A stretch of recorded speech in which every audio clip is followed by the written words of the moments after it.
پہلی بات تو یہ کہ 2019 میں جو دھوکے دیے گئے تھے کچھ طبقوں کو، اور جس دھوکے میں لا کے کچھ طبقوں کو یہ گمان ہوا تھا کہ 2019 5 اگست کے فیصلے شاید ان کے حق میں ہیں، آج ان پہ بھی حقیقت واضح ہو چکی ہے کہ 5 اگست 2019 کے جو فیصلے تھے نہ صرف کشمیری لوگوں کے خلاف تھے، وہ پورے جموں کشمیر عوام کے خلاف تھے، اس میں چاہے لداخ سے وابستہ لوگ ہو، جموں سے وابستہ لوگ یا کشمیر سے وابستہ لوگ۔ 2019 کے فیصلوں نے ہم سے ہمارے اختیارات چھینے، ہم سے وہ اسٹیٹس چھینا جس اسٹیٹس کے ذریعے ہم اپنے فیصلے خود کرتے تھے۔ دوسری بات یہ کہ جس طرح سے لداخ کے لوگوں نے، جب ہم لداخ کی بات کرتے ہیں اس میں کرگل بھی ہے، لیہ بھی ہے، لوگوں نے یہ ڈیمانڈ کی تھی کہ یا تو ہمیں جموں کشمیر کے ریاست کے ساتھ واپس منسلک کیا جائے، یا تو 6 شیڈول جو ہے اس میں ہمیں شامل کیا جائے اور ہمیں بھی اسٹیٹ ہوڈ دیا جائے 6 شیڈول کے ساتھ ساتھ۔ تو جب تک یہ 5 سالوں تک پرامن طریقے سے بات کر رہے تھے، اپنی ڈیمانڈ کو رکھ رہے تھے، چاہے وہ دلی میں ہو، چاہے وہ لیہ میں ہو، چاہے وہ کرگل میں ہو، تب تک مغرور ہو کے یا بے پرواہ ہو کے ان کی طرف جو دھیان نہیں دیا گیا، جو توجہ نہیں دی گئی، جو احترام نہیں دیا گیا ایک ڈیموکریٹک اسٹرگل کو یا پرامن کوشش کو، تو سب سے بڑے مجرم تو اقتدار میں بیٹھے دلی میں وہ لوگ ہیں جو فیصلہ لیتے ہیں، جو پرامن لوگوں کی پرامن باتوں کو سنتے نہیں ہیں۔ 5 سال سے یہ لوگ، 6 سال سے یہ لوگ ان 2-4 باتوں پہ ڈیمانڈ کر رہے ہیں، یا تو ہمیں جموں کشمیر کے ساتھ واپس شامل کیا جائے اور ہمارا اسٹیٹس بحال کیا جائے،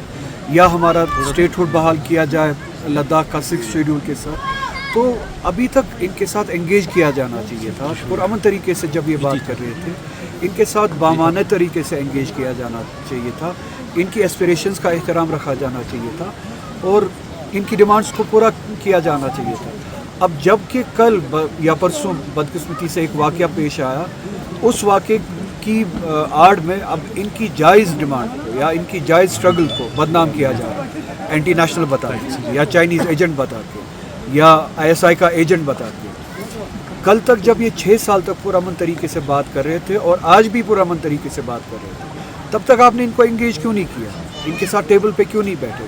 مذاکرات اس طریقے سے کیوں نہیں کیے کہ وہ کسی نتیجے پہ پہنچتے اور حالات اس حد تک خراب نہیں ہوتے؟ کیا آپ چاہتے ہیں کہ حالات یا لوگوں کو اس حد تک دھکیلا جائے جہاں پہ مایوسی ہو، اور مایوسی کے ویکیوم میں، مایوسی کی اس سچویشن میں اس طرح کے واقعات ہو، اور آپ اس طرح کے واقعات کا ناجائز فائدہ اٹھا کے پھر لوگ جن کی ایسپریشنز ہوتی ہے ان کو اینٹی نیشنل قرار دے، ان کو ملک دشمن قرار دے، اور ان کی جائز ڈیمانڈ پہ جو ہے آپ پیر رکھے یا رون دیں؟ تو میری آپ کے ذریعے سے گزارش ہوگی لداخ کے عوام کے ساتھ کہ وہ پرامن طریقے سے اپنی اسٹرگل کرتے رہے، ہم سب ان کے ساتھ ہیں۔ اگر وہ چاہتے ہیں کہ ان کی ڈیمانڈ یہ ہو کہ وہ جموں کشمیر کے ساتھ منسلک ہو، ان کے ساتھ ہے۔ اگر وہ 6 شیڈول کے ساتھ ساتھ اپنے اسٹیٹس کی بحالی کے لیے کوشش کرنا چاہتے ہیں، ہم ان کے ساتھ ہیں۔ 6 شیڈول کے ساتھ ساتھ اپنے اسٹیٹ کے ساتھ کے بارے میں بات کرنا چاہتے ہیں، ہم ان کے ساتھ ہیں۔ پرامن طریقے سے وہ اپنی لڑائی لڑے، جموں کشمیر کے عوام ان کے ساتھ ہیں۔ سب کے سامنے اس پارلیمنٹ میں کیا باتیں ہوتی ہے، کیا باتیں نہیں ہوتی ہے، اس سب کے سامنے ان باتوں کا جواب مجھے دینے کی ضرورت نہیں ہے۔ آپ کو رولہ صاحب جو لداخ میں حالت بنی، لداخ میں اسٹیٹ ہوڈ کو لے کر مانگ کی جا رہی تھی، ادھر جموں کشمیر میں بھی اسٹیٹ ہوڈ کو لے کر لگاتار آپ مانگ کر رہے ہو، کیا لداخ میں جو کچھ ہوا اس کے اثرات جموں کشمیر میں پڑ سکتے ہیں، اور کیا جموں کشمیر میں اب اسٹیٹ ہوڈ کی مانگ کو چھوڑا جا سکتا ہے؟ نہ صرف اسٹیٹ ہوڈ بلکہ ہمارا اسٹیٹس جو تھا 370 کے ذریعے جو ہماری پروٹیکشنز تھی آئی، وہ کل اس کی ڈیمانڈ کل بھی زندہ تھی، آج بھی زندہ ہے۔ کبھی آپ لوگوں میں وہ مایوسی دیکھتے، وہ اس وجہ سے ہے کہ جو پاور میں لوگ ہیں، دلی میں لوگ ہیں، لوگوں کی ایسپریشنز کو اہمیت نہیں دیتے، اس کو امپورٹنس نہیں دیتے، ویلیو نہیں دیتے۔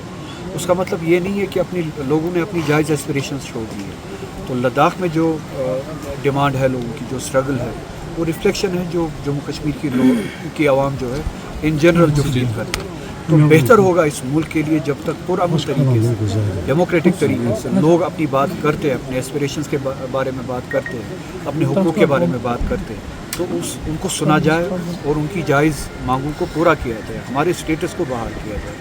خدا نخواستہ اس طرح کا ویکیوم کریٹ نہ ہو کہ جس میں جو ہے پھر اس عوام کو بھی اور ملک کو بھی نقصان اٹھانا پڑے. یہ کسی کے ہاتھ میں نہیں. جمہوری طریقے سے پرامن طریقے سے اگر جموں کشمیر کے عوام ہم سب اپنی ایسپریشنز کے بارے میں بولتے ہیں، اپنے رائٹس کے بارے میں بولتے ہیں، تو یہ ملک کے حق میں ہے کہ جو دلی میں طاقتیں ہیں وہ جموں کشمیر کے لوگوں کی بات کو سنے اور اس کو پورا کرے، اس پہ عمل کرے. ہماری پروٹیکشن جو 370 کے ذریعے ہمیں جو پروٹیکشنز تھی اس پوری ریاست کو بشمول ہے،